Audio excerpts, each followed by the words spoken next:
Opus a bouleversé le développement et c'est pas que moi qui le dis, c'est toutes les personnes sur Twitter qui disent que depuis qu'Opus est arrivé, en tant que développeur, on a enfin la possibilité de faire confiance à l'IA. C'est un terme très fort et je vais te montrer de quoi je veux parler. Le SaaS que tu vois juste ici, cette application terminée, publiée sur un domaine qui s'appelle SumFast comme ceci, a été faite 100% par IA. Mais c'est pas la seule dinguerie. Je l'ai codé vraiment en moins de 10 heures de travail. J'ai fait tout ça en moins de 10 heures de travail et je vais t'expliquer précisément dans cette vidéo, via mon graphique juste ici, comment j'ai fait ça. Je vais te partager les prompts, enfin la vision des prompts, comment j'ai structuré tout ça, pour te dire en dépenses, via uniquement ce projet juste ici, j'ai dépensé près de 403 $. Et tu vois que j'ai principalement travaillé qu'une seule journée sur ce projet où j'ai fait les 343 principaux dollars. Et ici, j'avais commencé en fait pendant mes vacances juste ici avec ce 26 et 29. Bref, ce projet c'est 403 $, 41 000 lignes ajoutées. Tout ça par le modèle Claude Opus via un workflow de fou furieux que je vais te partager. Alors déjà, la première étape, c'est de te partager tout simplement l'app que j'ai faite. Si tu n'avais pas remarqué, en fait, dans mes vidéos, hein, si je vais ici sur studio.youtube.com, en fait, ici, énormément de miniatures sont maintenant faites par IA. Tu sais que moi j'ai toujours été un pro maximaliste du minimaliste. Et donc ici on a une miniature par IA et ma miniature. Tu peux voir que d'ailleurs ma miniature marche moins bien même avec le même titre. Et ici la même chose, hein, on va pouvoir voir ici. Miniature par IA, miniature par Melvin et miniature par IA. Et donc là on peut voir qu'elle marche plutôt bien. 36 versus 30, ça reste, on peut dire, significatif juste ici. Et là, la même chose. Alors, cette miniature, en fait, elle n'est pas encore testée. Mais on peut, par exemple, cliquer sur celle-ci. Donc, voici ce que Gemini est capable de faire. La même chose, miniature par IA. Donc là, ici, il n'y a pas eu de résultat concluant. Ici, miniature par Melvin et miniature par Melvin. Donc, l'IA commence à être vraiment très forte pour faire des miniatures. On a aussi ici ce test-là avec Anti-Gravity où j'ai utilisé l'IA. Bref, c'est très puissant. Et moi, j'ai fait un SaaS comme ceci pour faire ça. Alors, vous me connaissez, moi, je suis pas dans le gauchisme éthique à dire faut pas voler, faut être gentil, etc. De Midjourney of Thumbnail. Donc là, toute la landing page a été faite avec l'IA. Hein. J'ai aussi utilisé évidemment Naots. Ici, on a mon petit éditeur. On a les miniatures que j'ai générées avec l'IA. Et le concept, c'est simple. Hein, c'est que je prends des inspirations et je peux recréer mes miniatures. On peut voir que le travail ici est incroyable. Il est presque parfait ici pour un tutoriel Claude. C'est magique. La même chose ici en m'inspirant du concept là. Et là, du coup, j'ai fait 3 démos où on voit en fait la puissance de l'IA. Donc le concept ici, we solve originality, steal it, upload any thumbnail as inspiration. Notre IA, elle capture le style, la composition, la vibe et ça recrée l'IA dans ta manière de faire. Donc c'est ce que j'ai fait juste ici, on va te montrer une petite démo. Donc là on clique sur Create Thumbnail, on a un système de crédit, où ici en fait, moi mon problème quand j'utilisais Gemini directement, c'est que je me retrouvais à refaire les mêmes choses encore et encore, et donc là on peut choisir des personnes. Donc par exemple je choisis Melvin, et là je peux choisir les inspirations, donc là tu peux voir que j'ai différentes inspirations, et je peux tout simplement venir sur YouTube, scroller un petit peu et regarder les chaînes que j'aime bien pour prendre des inspirations. Donc voilà, on connaît tous Benjamin Code qui aime pas trop le vol de miniatures. C'est pas grave, ça va faire une bonne démo. Donc celle-là, elle peut être pas mal, enfin elle a un concept sympa. Donc là, on va récupérer son adresse. On va venir ici faire Create New Inspiration. Je vais mettre l'URL. En fait, ça récupère du coup tout simplement l'image de la miniature et ça l'analyse par IA parce que j'ai résolu un des gros problèmes qui est que l'IA comprenne un peu ce qui se passe. Donc tout ça, je l'ai vibe codé. Hein. Et donc là, j'ai rajouté, j'ai mon personnage. Alors là, j'ai ma petite image et moi, je vais rajouter le logo de Claude. Alors normalement, tu vois que dans ma galerie, j'ai déjà le logo Claude. Et là, je vais faire moi qui tiens mon iPhone avec écrit Claude Opus 4.5 et le logo de Claude, le fond est orange. Donc ici, j'écris ça un peu à la YOLO et je peux cliquer sur Generate. À ce moment-là, ça vient utiliser des crédits. Alors en fait, il y a plusieurs crédits qui sont utilisés pour renommer les différents éléments, etc. Et ça vient générer la miniature. Alors on va voir ce que ça donne. Et voici un petit peu le résultat qu'on a juste ici. Donc tu peux voir que ça fonctionne super bien et en fait ça permet vraiment de créer des miniatures originales en ayant une base d'inspiration qui permet vraiment à l'IA d'avoir de la très bonne qualité. Et là je vais pouvoir mettre par exemple 4 versions et donc ça c'est un peu le hack, c'est que l'IA a tendance à faire des choses plus ou moins aléatoires et donc là en utilisant 4 versions, en fait on arrive à avoir des thumbnails de super qualité, super rapidement et de pouvoir rapidement s'amuser et tester comme ceci en faisant ici des prompts. Alors il y a beaucoup de choses à améliorer, voilà, après il y a du détail, mais maintenant je vais te montrer comment j'ai réussi à one-shot tout ça avec ce workflow. Alors la première étape que je prends généralement, c'est l'idée. Donc j'ai des prompts qui sont dans ma config premium, donc je vais tout de suite te l'afficher. Boum, voilà, j'ai pas mal de petits prompts juste ici, donc tchac, ça c'est la config premium, je te mettrai dans la description l'accès à la config et on a notamment dans les commandes ici un dossier prompt et là il y a pas mal de prompts et un des prompts que j'aime bien c'est SaaS Challenge ID. Donc ici on a un prompt que tu vas pouvoir copier, passer directement à Claude et donc là la première étape que je vais faire quand je crée une app c'est ouvrir un nouvel onglet, mettre ce prompt et je vais lui dire voilà, avec le nouveau modèle Gemini Nano Bana 3, j'ai envie de créer un SaaS qui crée des miniatures, blablabla, bla, bla, bla, explique-moi, blabla. Tu lui donnes toutes les infos et lui, il va te challenger parce que généralement, ce qu'il va faire ici, donc moi j'utilise 100% Claude pour tout, maintenant j'ai arrêté d'utiliser ChatGPT et tout ça, il va pouvoir faire des recherches, etc. Donc il faut ajouter le mode thinking et via ce prompt, en fait, il va te challenger.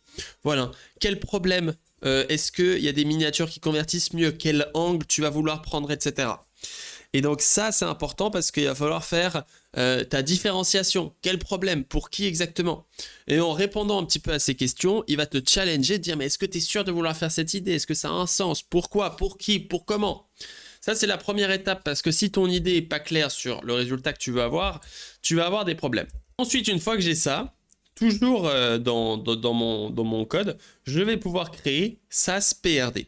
Donc l'objectif, c'est de créer un Project Requirement Document for MVP avec une conversation itérative. Donc en fait, on va lui donner les détails ici. Donc je vais le faire rapidement et je reviens avec toi. Donc là, on peut voir qu'avec ce prompt, en fait, tu vois que ici, je lui dis voilà ce que je veux chercher. Et il va faire une recherche concurrentielle pour savoir quel outil existe déjà, quels sont les prix, quelles sont les marges, est-ce que c'est une bonne idée, etc. Et donc ça te permet de réfléchir. C'est un prompt super puissant et tu peux aller dans le premier lien dans la description pour y accéder. Ensuite, il y a le Create PRD, donc ça c'est ce que je t'ai dit, ça va vraiment définir toute la vision du produit et la vision de l'application qu'on va vouloir faire. On peut même voir que l'IA a réussi à trouver mon site. Donc c'est méga intéressant parce que tu vois qu'ici ça vient te donner, c'est trop drôle, on a un faux counter, ça vient te donner les concurrents pour comprendre ce que tu fais, etc. Une fois que j'ai fait ça, j'ai lancé le PRD. Donc j'ai lancé ce prompt et ce que ça m'a donné, c'est dans mon projet juste ici, je vais avoir un fichier, un dossier normalement que je vais avoir juste ici qui s'appelle spec. Dans lequel il y a un README, il y a un fichier PRD et archi. Donc l'archi, voilà. Les créateurs YouTube perdent du temps, etc. La solution, c'est de créer des personnes. Le but, c'est de réutiliser des personnes, s'inspirer instantanément et générer 1 à 4 variations. Donc là, je lui ai donné exactement ce que je voulais. Et tout ça, ça a été généré par IA. Mais ça va être la base pour que l'IA fasse un bon résultat. Et donc ici, ça a vraiment brainstormé sur mon application. Ensuite, ces commandes-là, je les lance directement dans le projet. Et donc, si je reviens sur mon schéma, on a l'idée, et ensuite on a le PRD qui va définir les problèmes, solutions, l'avatar précis, la niche, la marketing stratégie, les features et le MVP. Une fois qu'on a ce PRD, on peut passer à la prochaine étape qui est l'architecture. Quel tool, quelle librairie, comment réaliser les fonctionnalités et les dépendances, etc. Donc pour ça, la même chose, hein, j'ai une commande qui s'appelle normalement, si je fais /archi SaaS create architecture, qui va créer ce fichier archi. Donc moi, je vais spécifiquement lancer cette commande dans ma boilerplate Now.ts. Parce que Now.ts, c'est le hack ultime, hein, si tu veux aller rapidement. Il n'y a pas 12 000 moyens. Utiliser une bonne boilerplate, c'est ce qu'il faut faire. Donc, boum, j'ai utilisé Now.ts, j'ai lancé cette commande et ça a directement lancé l'architecture. Et donc l'architecture, ça va dire, voilà, quelle librairie, quel outil j'ai envie d'utiliser, le state management, les features, les différentes pages qu'il va falloir faire, l'architecture des crédits, les méthodes qui vont être utiles, l'authentification. Et en fait, ça, c'est un fichier super méga puissant. Mais ça, c'est même pas la dernière étape. Ok, une fois qu'on a cette architecture qui va être incroyablement importante, par exemple ici, on va pouvoir voir qu'il utilise le mauvais modèle parce qu'il n'arrivait pas à trouver Gemini 2.5, mais c'est pas grave, je lui ai dit après.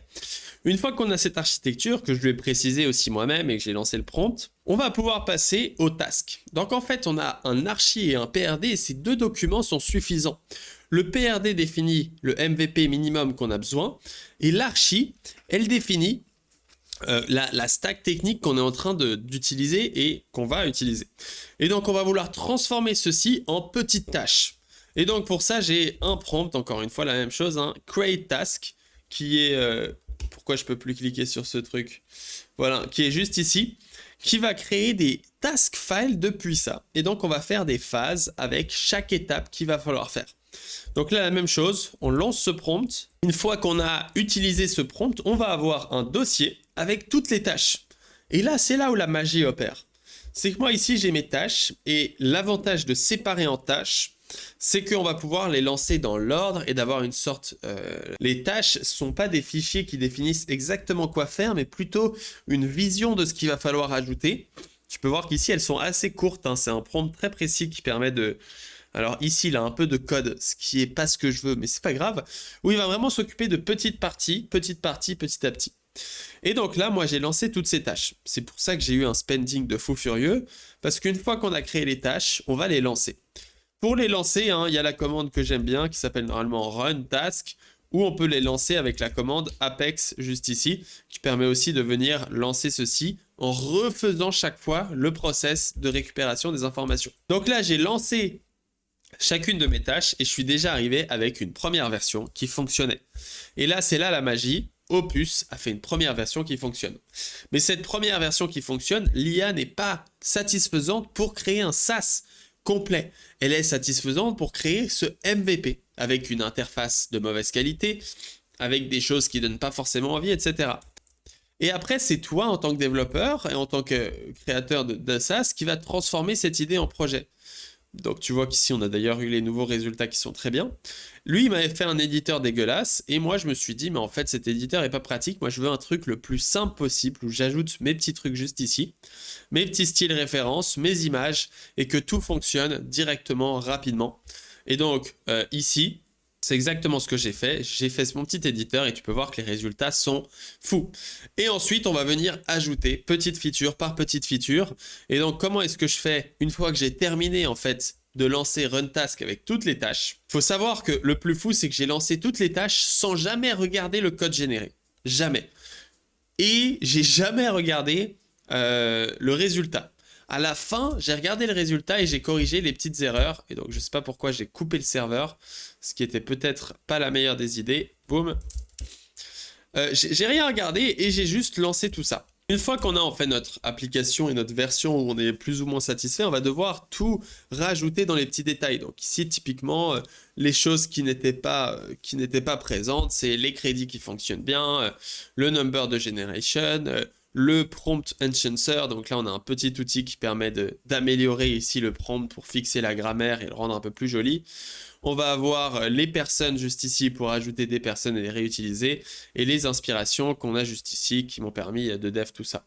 Si on regarde un peu les thumbnails que j'ai générés avec tout ça, hein, juste ici, on va avoir toutes les thumbnails. Et là, tu peux voir que typiquement, cette thumbnail qu'on a juste ici, elle est fantastique. Elle est parfaite, prête à être utilisée. Le texte Claude est magnifique, etc. Et on l'a volé. Comme je le dis depuis le départ. Bon, je sais que c'est pas éthique et que vous n'allez pas être content, mais c'est pas grave. Il faut des fois se battre pour ses convictions. Donc ici, on a toute notre app qui fonctionne et ensuite, on va venir update des trucs petit à petit. Donc typiquement, moi ici, je suis là et je m'amuse à dev et là, je me dis, ouais, pourquoi est-ce que les personnes sont bloquées une fois que j'ai submit? Et donc, ce que je vais faire généralement, c'est la commande, juste ici, /one-shot. La commande one-shot, elle est optimisée pour être rapide, mais intelligente. Donc ici, je vais dire one-shot. Actuellement, après avoir créé une thumbnail, une fois qu'elle a été créée, je peux plus modifier les personnes. Or, il faudrait non seulement pouvoir supprimer les personnes, mais aussi en ajouter des nouvelles. Comme ça, je peux avoir 1, 2, 3 personnes et je peux les changer en fonction de mes générations. Et l'outil reste super flexible, c'est très important. Et là, le hack que je fais pour pouvoir dépenser autant d'argent, c'est que je lance ça. La commande OneShot a la particularité où elle va jamais te demander des questions. Elle va juste procéder à la demande. Contrairement à la commande Apex, qui est ici dans mon workflow, qui elle va faire un plan. Et donc moi ici, je supprime l'étape de plan. Pourquoi est-ce que je supprime l'étape de plan? Parce qu'en fait, on est déjà sur des features normalement assez petites, assez précises. Et là, je peux aussi faire OneShot. Modifie la logique actuelle de l'application. Pour l'instant, je peux ajouter qu'une seule référence de style. En fait, ce serait mieux de pouvoir en ajouter une ou plusieurs. Et donc, on va rajouter un bouton, on va devoir changer la database, occupe-toi de faire la migration et tout ce qu'il faut pour pouvoir ajouter plusieurs références de style lorsqu'on génère des miniatures. Donc là, la même chose, boum, j'envoie ça. Et j'envoie juste ici mon prompt pour venir ajouter plusieurs références de style. Et en fait, on peut voir que les outils viennent travailler en même temps. Et donc, comment est-ce que je fais pour aller si vite avec ce SaaS? C'est que bon, j'ai des prompts ici qui utilisent les tools Explore pour être optimisés. Mais je m'amuse surtout à lancer... moi, je travaille entre 3 et 4 terminals en même temps. Donc, généralement, ce que je fais, c'est que je déplace le terminal serveur en bas, juste ici, pour voir les petites logs. Et ici, je viens tout simplement faire mes petites modifications, mes petites demandes plus ou moins précises. Donc là, typiquement, un truc que j'aime pas, c'est que là, si on va faire le background is red, quand je génère, ça ajoute, et là, je suis bloqué, et donc je peux faire qu'une seule génération à la fois. Et donc ici, je peux rajouter un terminal /OneShot. Actuellement, quand on fait une génération, on est bloqué et on ne peut pas refaire des générations. Or, j'aimerais bien pouvoir tester plus rapidement plus de choses et donc pouvoir facilement générer, modifier le prompt, générer, modifier le prompt, générer, modifier le prompt et donc pouvoir faire ça de manière très rapide, directement comme ceci. Vu qu'on va pouvoir générer beaucoup de choses en même temps, il va falloir modifier le système de crédit en enlevant un crédit avant, faire la génération, et dans le cas où les générations fail, redonner le crédit, parce que en fait, on doit rollback en fait cette modification de crédit, ce qui serait bien mieux. Réfléchir un peu à tout ça, et on fait ça. Et donc, il faut faire attention parce que Claude Code, par défaut, ici, n'a pas le mode thinking activé. C'est le mode thinking qui définit un bon résultat ou pas. Et donc là, boum, on envoie, 3e session. Et donc là, on a 3 sessions de Claude qui travaillent en même temps sur notre app. Et donc, moi, après, ici, je suis comme ça, en train de venir les différentes choses. Et donc là, on peut voir qu'il a modifié et que maintenant, on peut supprimer les personnes et en rajouter. Mais je suis limité à une seule personne. Ah oui, je suis limité à une seule personne parce que j'ai qu'une seule personne dans mon app. Mais normalement, si j'en ajoute une deuxième juste ici, on va rajouter cette image fait par IA, c'est pas très grave. Boum, on ajoute l'image, create person. Et là, on peut voir que je peux rajouter du coup plusieurs personnes. Donc, il a bien compris ma demande et il a réalisé cette tâche de manière parfaite en one shot. Lui, on peut voir qu'il est en train de travailler toujours. Et lui, on peut voir qu'il est aussi en train de toujours travailler. On peut voir que cette miniature qu'il a fait est assez formidable, hein. On a quand même 3 mains. Alors là, en fait, c'est encore une fois, ça dépend beaucoup de ce que tu lui donnes. L'image que j'ai donnée ici sur ma version de dev, elle n'est pas top. Ma version de prod ici, Subfast, elle est bien meilleure. Ici, j'ai utilisé Melvin 2 et donc le hack, c'est que typiquement ici, j'ai découvert, et donc là, ça demande de la documentation, que rajouter ici les images en regardant d'un côté et d'un autre, ça fonctionnait beaucoup mieux en fait pour créer des très bonnes personnes. Ah, voilà, tu peux voir que là, le visage est un peu mieux. Voilà, c'est différent. C'est un style un peu différent, ça dépend énormément de choses. Et donc là, on a quand même une sacrée génération qui fonctionne super bien. Ça fait très plaisir. Et là, on a juste cette inspiration qui n'est pas encore ajoutée. Mais ça va le faire. Et donc, voici comment j'ai créé un SaaS. Et j'ai dépensé 400 $ d'API. Pour te dire, en fait, j'ai dépensé tellement d'argent que j'ai été obligé de passer sur l'abonnement Ultime Claude. Et j'ai maintenant l'abonnement à 200 $. C'est pour ça que je peux t'assurer que chaque requête que je fais, j'utilise maintenant l'app Claude, j'utilise Claude pour tout faire. Voici pour cette vidéo. N'hésite pas à me dire ce que tu en penses de cette petite app. Elle est sympa parce que je pense en marketing, il y a moyen de s'amuser un petit peu, faire des demandes assez intéressantes. C'est très minimaliste, très simple comme outil et je trouve très puissant en l'occurrence. Et les miniatures que je génère avec sont vraiment de très bonne qualité généralement. Et voilà un petit peu mon opinion là-dessus. Dites-moi et faites-moi des petits dramas en commentaire comme quoi voler les miniatures c'est pas bien. Ça me fera très plaisir de les lire et d'argumenter avec vous. On se dit à bientôt, ciao ciao.